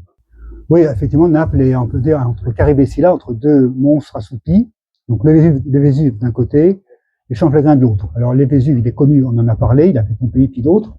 Et Champflégrin, c'est un immense volcan, qu'on peut appeler presque un super volcan, qui a fait une caldeira, comme j'ai montré, une caldeira d'environ 10 km de diamètre, qui s'est enfoncée, et dans lequel il y a beaucoup de petits volcans. Alors cette caldeira a été formée par deux éruptions majeures, l'une il y a 40 000 ans, l'une il y a 15 000 ans. Donc ça, c'est des éruptions énormes, 40 000 ans et 15 000 ans. Et depuis, il y a eu plein d'éruptions dans la caldeira, plus petites. La dernière, de 1538, c'est le Monte Nuovo, donc le Monte Nouveau, qui a été une éruption, on va dire, modeste. Donc c'est vrai que ces Champflégrins sont actifs. Il y a des solfatares, il y a des mouvements, notamment le temple de Pouzol qui monte et qui descend, comme en témoignent les incrustations de coquillages dans les piliers. Donc ce volcan est très surveillé par mes collègues et amis volcanologues italiens. Voilà, donc il est surveillé nuit et jour. Pour l'instant, il y a des mouvements, il y a des microséismes. Vous voyez, c'est pas suffisamment pour prévoir une éruption imminente, mais qui pourrait arriver. Alors bien sûr, il faudra seulement évacuer, on va dire, en peu de temps, beaucoup de gens. Maintenant, il faut dire aussi que si une éruption avait lieu, il y aurait plus de risques qu'elle soit une éruption petite que grande, parce que les éruptions plus grandes, c'est-à-dire 1000 fois plus fortes, elles sont 1000 fois plus rares. Donc une éruption comme il y a 40 000 ans, comme il y a 15 000 ans, la prochaine aura peut-être lieu dans 15 000 ans. Par contre, celle du Monte Nuovo pourrait se reproduire peut-être dans un siècle, dans 50 ans peut-être. Voilà, donc on ne sait pas trop, c'est quand même très surveillé, parce que mes collègues italiens, ils dorment mal, parce qu'ils ont les Vésuve et la Champflégrin surveillés. Mais voilà, on peut pas non plus évacuer des gens d'avance, parce que bon, voilà, les gens, ils vivent, comme on dit, ils vivent bien, puis ils aiment leur Vésuve. Les gens, ils se disent, on a toujours vu notre Vésuve là, donc disons, vous enlève le Vésuve, il faudrait pas non plus, quoi. C'est étonnant, mais c'est comme ça. C'est les gens, ils raisonnent, ils sont chez eux. Alors, qu'est-ce qu'on va dire? D'abord, à mes étudiants, je leur dis, 1 km3, c'est le début des grosses éruptions. C'est énorme, 1 km3. Imaginez qu'un kilomètre cube tombe sur l'Ouvcienne, on peut ratisser sur toute l'île de France. Donc 1 km3, c'est une éruption classique, mais qui devient déjà importante. Le Pinatubo, une fois par siècle, c'est 10 km3. Santorin, le Tambora, c'est 100 km3. Et une super éruption dont vous parlez, Yellowstone ou Toba, c'est entre 1000 et 10 000 km3. Donc on dit 1, 10, 100, 1000, 10 000. Donc c'est une super éruption. Alors, si vous voulez, la différence, c'est qu'une super éruption qui est 1000 fois plus forte est forcément 1000 fois plus rare. Il faut 1000 fois plus de magma. Donc c'est vrai que les chiffres vous avez dit à peu près ça. Donc la dernière éruption va à 640 000 ans. Donc là on est à 640 000 ans. plus ou moins 640 000. Vous voyez, c'est un peu ce qu'on vient de dire. Donc voilà. Mais c'est vrai que si une super éruption avait lieu maintenant, c'est pas d'actualité, mais si ça se passe maintenant, ça voudrait dire que les États-Unis sont rayés de la carte. Il y a des descentes partout, les communications sont enfin, 100 km autour de Yellowstone, c'est rayé de la carte. Les États-Unis sont coupés du monde il y a plus de routes, plus de voies ferrées, plus d'avions, plus de bateaux, donc coupés du monde. Il y a une telle pollution atmosphérique de cendres dans l'atmosphère que le soleil est voilé. On perd 10 degrés. Donc on perd 10 à 15 degrés dans l'hémisphère nord. Donc les ports d'Hambourg et d'Anvers sont pris dans la glace. Donc c'est une catastrophe écologique dont on ne sait pas quoi faire. Donc là, pour l'instant, on ne sait pas quoi faire. Donc pour l'instant, on espère que ça se passera le plus tard possible. Et c'est ce qu'on appelle des super éruptions, mais qui sont des risques. Alors, en énergie, c'est énorme, mais en probabilité, c'est faible. Donc, ça pose toujours le problème des risques quand on parle de risque et de probabilité. Moi, je vous raconter une anecdote. Quand j'étais jeune assistant de fac, à Paris-Orsay, justement, à l'époque, on n'avait pas de mail, pas de fax, on n'avait qu'un téléphone. J'étais jeune assistant de fac, j'avais 25 ans, je venais de rentrer, et j'ai eu un coup de fil un peu avant Noël d'un couple. Ils me disent, voilà, nous devons aller garder nos petits-enfants à Nice, mais à Roune-Plazière a prévu un séisme, et ils m'ont dit, les grands-parents m'ont dit, pouvez-vous nous certifier qu'il n'y aura pas de séisme entre le 22 décembre et le 5 janvier à Nice, comme probabilité. Alors je leur ai répondu, je dis, écoutez, je peux rien vous remettre du tout, mais en fait, allez garder vos petits-enfants, vous allez voir que c'est précieux, c'est des souvenirs précieux, mais surtout, le premier risque que vous ayez, c'est que vous ayez un accident de voiture, après un accident domestique, après un poteau sur la tête, et en 25e risque, un séisme. Voilà, donc il faut hiérarchiser un petit peu. Donc on a souvent des médias qui nous parlent de catastrophes. Ils ont raison, parce que moi-même, j'avais participé avec Marc Lesguy, avec la BBC, on avait fait un docu-fiction sur les risques de Yellowstone. Ce qu'on a montré, c'est ce qui peut se passer, mais avec une probabilité faible ou lointaine. Bon, ça peut être malheureusement pas dans une semaine, il y aurait des séismes, mais ça peut être dans les années à venir, mais c'est peu probable. Même qu'un astéroïde qui tombe sur la Terre, et voilà, il y a des risques plus importants que cela. Il faut donc toujours un risque, c'est une intensité par une probabilité. Parce que les volcans sous-marins, c'est pas qu'ils sont hors sujet, mais ils ne créent pas de risque. La plupart, voilà. Donc c'est une autre conférence. Je fais une conférence qui s'appelle les volcans sous-marins. Donc ça va être une autre conférence qu'on fera plus tard une autre fois, peut-être. Mais parce que les volcans sous-marins, s'ils sont assez profonds, ils ne font pas de risque. Seuls les volcans côtiers ou près des côtes peuvent faire des raz-de-marée. J'en ai un peu parlé. Voilà. Mais les volcans sous-marins, ils sont très importants, parce que, comme vous dites, ils sont 5 fois plus importants que les volcans terrestres, vu qu'il y a un rapport terre-mer très important. Et même à surface donnée, il y a plus de volcans sous la mer que sur la Terre, parce que la croûte océanique, elle est plus mince et plus chaude que la croûte terrestre. Donc les volcans sous-marins, c'est très important. D'ailleurs, dans mon labo, dans le labo où je suis à Paris-Saclay, il y a des spécialistes de volcans sous-marins. Il ne faut pas les passer sous silence, c'est très important. En plus, ils sont mal connus, donc s'il y a des futurs volcanologues, il y aura plein d'études à faire, mais ils ne rentrent pas dans cette conférence, parce que j'ai plusieurs conférences que je propose en fonction des demandes. Et les volcans sous-marins, ça serait autre chose. Voilà. Oui, ils font bouger, mais c'est plus la plaque qui bouge et les volcans qui en sont la conséquence, quoi. Les plaques s'écartent, sur le médio atlantique, le médio océanique, mais voilà, c'est pas dramatique, quoi. Alors, c'est vrai que la chaleur de la Terre produit de la chaleur depuis le début. Alors, au début, il y avait une chaleur initiale qui est en train de se diffuser, mais cette chaleur est entretenue par la radioactivité du manteau, notamment, avec le potassium, le thorium et l'uranium. En fait, cette radioactivité, elle est faible. Du manteau, elle n'est pas dangereuse. C'est vraiment, elle est suffisante pour créer de la chaleur, la désintégration crée de l'énergie. Cette énergie fait que le globe bouge, que les continents bougent, qu'il y a une technique des plaques. Mais elle est faible. Ah, puis c'est vrai que il y a un peu on dit parfois qu'en Bretagne, il y a un peu plus de radioactivité qu'ailleurs. C'est pas à cause du granit, mais on vit très bien en Bretagne. Donc les doses de radioactivité sont possibles. Et d'ailleurs, je vais dire plus loin, c'est que nous, on se développe, on s'est adapté à la radioactivité. C'est dans ce sens-là que ça marche. C'est que si la radioactivité était dangereuse, ben, il n'y aurait pas d'humains. Donc s'il y a des gens, des animaux quelque part, c'est qu'ils ont appris à y être en sécurité. Voilà. Donc quand un volcan entre en éruption, il libère un peu d'uranium, un peu de thorium, mais en dose faible. Donc il n'y a pas de danger de radioactivité. C'est important. Disons, un végétal, c'est comme nous. Il veut pas trop d'éléments ou pas assez. Nous, par exemple, si on a trop de calcium, on peut faire de l'arthrose. Si on en a pas assez, on peut faire de l'ostéoporose. Pareil pour un végétal, il lui faut tant de sélénium, il faut tant de potassium, tant de calcium. Alors en général, souvent, la première année, il y a trop d'éléments, donc ça brûle un petit peu les végétaux. Donc la première année, la rizière, elle est détruite, elle est abîmée. C'est seulement peut-être 2 ans après qu'on peut commencer à la recultiver. Mais à l'échelle d'un siècle, c'est rentable. Donc c'est vrai que les volcans, dans un premier temps, ils sont pollueurs. Ils produisent trop de cendres, trop concentrées, trop chaudes. Donc autour du volcan, on veut dire que c'est brûlé, c'est saccagé, c'est un peu une fin du monde. Mais rapidement, dès qu'il repleut dessus, c'est le cas à La Réunion, les vanillés repoussent, les les orchidées, les fleurs, les fruits. Alors s'il fait beau, s'il pleut beaucoup, qu'il fait chaud, très vite, on oublie la cendre. Dès qu'il pleut, dès qu'il fait chaud, alors bien sûr c'est vrai, à la Réunion c'est vrai à Hawaï, par contre en Islande c'est pas vrai, en Islande il fait froid, donc un lichen il met longtemps à pousser, il met un siècle à pousser. Oui, c'est important. Alors donc on montre que les volcans en fait sont des pollueurs, les volcans libèrent du gaz carbonique, qui fait un effet de serre, et qui fait également qui filtre les rayons du soleil. Donc en fait votre raisonnement de dire si les volcans polluent tant et plus, est-ce que nous pauvres humains on va pas nous culpabiliser pour rien du tout? Alors en fait, des mesures ont été faites et maintenant, on a montré que les humains libèrent, notamment en dioxyde de soufre, 300 fois plus que les volcans. Donc les volcans, ils peuvent dire, nous on sait ce qu'on fait, vous les humains, vous jouez aux apprentis sorciers. Donc quoi qu'il se passe, c'est beaucoup plus que les volcans.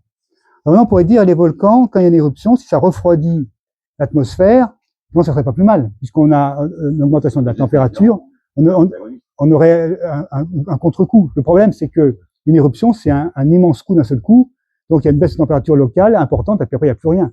Donc, ce qu'il nous faut, nous, c'est de la régularité. Les températures, elles augmentent, elles diminuent. Plus c'est régulier, mieux ça vaut pour les humains. Or, les volcans, ils sont irréguliers.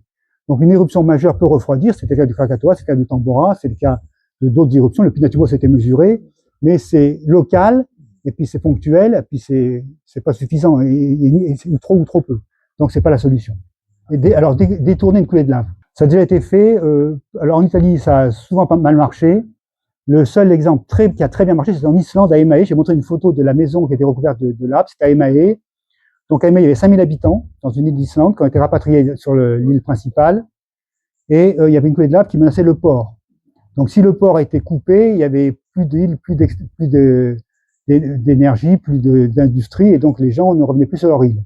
Donc, il y a eu un accord, enfin, une entraide entre Islandais et Américains avec des bateaux-pompes d'arroser le front de la coulée pour le dévier. Et ça a été réussi. Donc, non seulement la coulée n'a pas rempli le port, mais elle a dévié, elle a prolongé la jetée du port. Ça s'est bien passé, on avait de l'eau de façon, autant qu'on voulait, on était dans l'océan, il y avait des bateaux-pompes, donc on arrosait la coulée, on avait de l'eau à volonté. Sur l'Etna, c'est des canadaires qui arrosent, oui, c'est illusoire. Donc, sur l'Etna, on a parfois arrêté une coulée de quelques mètres, quelques dizaines de mètres, mais pas grand-chose. En général, une coulée, on a du mal à la détourner. Donc voilà. Donc en général, il faut savoir être modeste. On ne peut pas bien faire, sauf exception. Alors, il l'avait pas fait sauter. Il avait dû à un moment donné peut-être être conseillé pour détourner une coulée de lave. Peut-être à un moment donné, il y a eu plusieurs anecdotes comme ça. Mais c'est vrai qu'après également, c'est pas anodin, parce que si on a une coulée sur l'Etna qui menace un village, qu'on la détourne et qu'elle menace un autre village, c'est pas une solution. Voilà. Donc voilà, c'est comme on dit, c'est déshabiller Paul pour habiller Jacques ou vice versa. Donc c'est pas une solution. Donc on dit parfois, il vaut mieux laisser faire les choses plutôt que vouloir jouer l'apprenti sorcier. Sauf si on a vraiment une possibilité, comme à Emae, où là il n'y avait pas à hésiter. Mais c'était un cas très particulier. Donc la Madame dit que les plaies d'Égypte, qui sont dans l'Ancien Testament, pourraient être liées en fait à l'éruption de Santorin. Alors effectivement, il y a beaucoup de gens qui le pensent, et exégètes de la Bible, parce que ça ressemble beaucoup, notamment à l'éruption de Santorin. Quand on parle d'un plaies d'Égypte, on dit que le soleil s'obscurcit par les cendres de Santorin. L'île devient imbuvable, devient du sang. En fait, il devient acide à cause des retombées, donc il devient toxique. La mer Rouge qui s'ouvre, c'est un tsunami. Donc c'est vrai que beaucoup de gens. Alors bien sûr, ça a été amélioré, ça a été exagéré, mais c'est vrai qu'il s'est passé en Égypte des choses anormales et que les Égyptiens ne voyaient pas Santorin. Donc il y avait une éruption Santorin, donc ils voyaient les conséquences sans savoir les causes. Donc pour eux, c'était divin. Donc voilà. Puis en plus, donc voilà. Donc effectivement, c'est intéressant. Alors c'est pris sérieusement en compte par de nombreux spécialistes, des exégètes de la Bible, qui effectivement c'est tentant de parler de tout ça. Ça correspond bien à peu près 1610 avant Jésus-Christ. Ça correspond aussi. Et donc c'est possible. Oui, alors bien sûr, maintenant on va dire que les volcans interplanétaires deviennent un peu à la mode. Moi-même, dans mon laboratoire, je suis dans une équipe qui s'appelle planétologie, volcanologie. Donc on étudie les volcans martiens comparés à ceux d'Islande. Donc moi-même, j'ai publié sur les volcans martiens comparés à l'Islande. Et on va dire que les volcans du système solaire, c'est ce qui est le plus passionnant, c'est ce qui change de plus en plus au cours des années. Et quand mon livre Volcanologie, je le réédite, donc c'est la 6e édition, le premier a été fait en 91, le 6e en 2021. Donc là, maintenant, ça va être la 7e édition. Ce qui me donne le plus de travail, c'est le chapitre volcans interplanétaires. Parce qu'il y a des sondes renvoyées, il y a tellement de choses nouvelles découvertes que ça change sans arrêt. Donc maintenant, qu'est-ce qui se passe? Alors la Lune est morte. Il y a eu des volcans il y a 3 milliards d'années, mais bon, elle est trop petite, elle est morte. Donc les cratères qu'on voit, les mers qu'on voit, ce sont souvent des impacts de météorites, des impacts d'astéroïdes. Mars également est mort. Mars fait la moitié de la Terre en rayon, donc 1/8 en volume. Donc il n'y a plus de chaleur, donc la radioactivité a disparu là, sur Mars. Donc il y a eu des volcans il y a jusqu'à il y a 1 milliard d'années, mais il n'y en a plus maintenant, ils sont plus actifs. Par contre, pendant 3 milliards d'années, entre 4 et 1 milliard d'années, il y a eu 23 volcans martiens géants. Donc il n'y en a que 23, alors qu'il y en a plusieurs milliers sur Terre. Ils sont grands comme la France et hauts comme 3 fois l'Everest. Donc c'est étonnant. Donc c'est étonnant pourquoi une petite planète comme Mars fait des gros volcans, alors qu'une planète plus grosse comme la Terre fait des petits volcans. C'est un peu le gland et la citrouille de La Fontaine. Alors pourquoi c'est comme ça? Parce que sur Mars, il n'y a pas de technique des plaques. Donc quand il y a un volcan qui s'installe, il s'installe pour 1 milliard d'années. Donc il peut devenir grand comme l'Everest. Sur Terre, dès qu'un volcan s'installe, il est emporté par la technique des plaques. Donc au bout d'1 million d'années, il s'arrête. Donc sur Terre, il y a des milliers de volcans importants, mais modestes par rapport à Mars, où il y a au contraire 23 volcans qui sont des volcans gigantesques. Donc aller sur Mars, ça va voir des volcans, notamment le mont Olympe, qui est le plus grand, les gros comme 2 fois 1000 l'Everest, et il fait 600 km, donc presque aussi grand que la France. Alors sur Vénus, c'est encore autre chose. Sur Vénus, il n'y a pas de technique des plaques non plus, mais il y a un flux thermique important. Donc il y a beaucoup de volcans, mais qui sont répartis de façon aléatoire. Donc sur Terre, il y a les volcans sont essentiellement entre les plaques. Donc soit les plaques s'écartent, il y a des volcans interplaques, soit les plaques se rapprochent, il y a des volcans interplaques. Et il y a plus de 90%, 99% des volcans terrestres sont en limite de plaques, sont interplaques. Sur Vénus, comme il n'y a pas de technique des plaques, ils sont n'importe comment. Donc ils sont répartis au hasard. Donc il y a des volcans partout sur Vénus, mais on pense qu'ils sont actifs. Alors maintenant, il y a des volcans également sur les lunes de Jupiter et de Saturne. Notamment sur Io, lune de Jupiter, où il y a des volcans extraordinaires. La chaleur est due non pas à la radioactivité, mais à l'effet de marée de Jupiter, qui par sa gravité attire Io, qui vibre comme la Lune avec les marées, mais beaucoup plus, parce que le rapport Jupiter-Io est énorme, donc il y a une telle chaleur que ça fait des volcans qui sont 10 fois plus, à 100 fois plus importants que sur la Terre. Il y a des lacs de lave de 200 km de diamètre, il y a des coulées de 1200 km de long. Voilà, donc c'est un enfer, Io. Alors là, pareil, on a des mesures qui ont été faites par des capsules américaines, Voyager, et puis Magellan après. On commence à avoir des idées, puis à chaque vol au-dessus du Io, on a des nouvelles idées. Et puis il y a sur Encelade, il y a des volcans de glace. Sur Triton, il y a des geysers d'azote, d'ammoniac.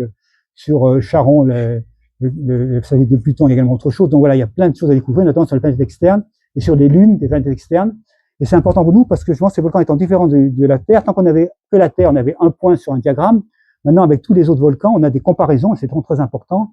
Effectivement, pour ceux qui ont des petits-enfants et des enfants qui voudraient être volcanologues, il y a un champ énorme, vierge. Moi, quand j'étais gamin, il y avait Arun Tazev, on disait il a tout fait. Et en fait, il n'a pas tout fait parce que justement, moi, j'ai pu faire derrière, moi et mes amis de même date, on a pu faire du plus, on a eu des techniques nouvelles, on a eu des satellites, on a eu des Internet, on a eu plein de choses nouvelles. La même chose aujourd'hui, les gens m'ont dit, oh, mais vous avez tout fait, vous les anciens. Pour les plus jeunes, ben, je dis non, il y avait des terrains vierges, des volcans sous-marins dont on a parlé, des volcans interplanétaires, des techniques nouvelles qui vont apparaître. Moi, je prends le pari que dans 40 ans, on aura tellement fait de progrès qu'on rigolera de ce qu'on faisait en 2026. On dit en 2026, vous étiez des hommes préhistoriques ou des femmes préhistoriques. Et c'est tant mieux. C'est ça qui est enthousiasmant. Voilà. Donc, s'il y a des plus jeunes qui veulent être volcanologues, ils ont plein de territoires vierges avec des méthodes nouvelles et peut-être même certains iront vraiment sur Mars physiquement. Bah, c'était fabuleux, non? Bravo. Bravo. C'est vraiment un plaisir de t'écouter. Alors, est-ce que tu pourrais revenir une autre fois? Écoutez, quand le public est bon, le conférence devient bon, donc oui. Oui, voilà. C'est sympa. Alors, moi, je trouve la volcanologie absolument géniale, quoi, passionnant. Quand on va sur un volcan, c'est extraordinaire. Et même sur les volcans éteints, encore une fois, hein, comme tu disais, aller dans le Puy-de-Dôme. Bien sûr. C'est génial. Je prends la parole. Moi, chaque année, j'emmène mes étudiants en Auvergne. J'emmène des étrangers en Auvergne, des médias. J'ai passé une semaine par an en Auvergne, donc j'ai passé 1 an de ma vie en Auvergne. Et je revendique le titre de plus auvergnat des non-auvergnats. Voilà. Donc, allez en Auvergne, bien sûr. Il n'y a pas que l'Auvergne, je vous dis, en Ardèche, il y a des oui, Auvergne au sens large. Je connais bien aussi la région, puis à Vals-les-Bains. À Vals-les-Bains. Disons, c'est le Velay, le Vivarais et le Coiron. Alors, ouais, exactement. Donc, je sais pas s'il y en a qui connaissent l'Ardèche, là, ici. Allez en Ardèche. Hein. Moi, j'avais emmené jouer un groupe. Alba-la-Romaine, vous connaissez? Ah, c'est magnifique. Alba-la-Romaine, bon, Sautre, le rocher de Sautre, c'est absolument génial. Ah, ouais, hein?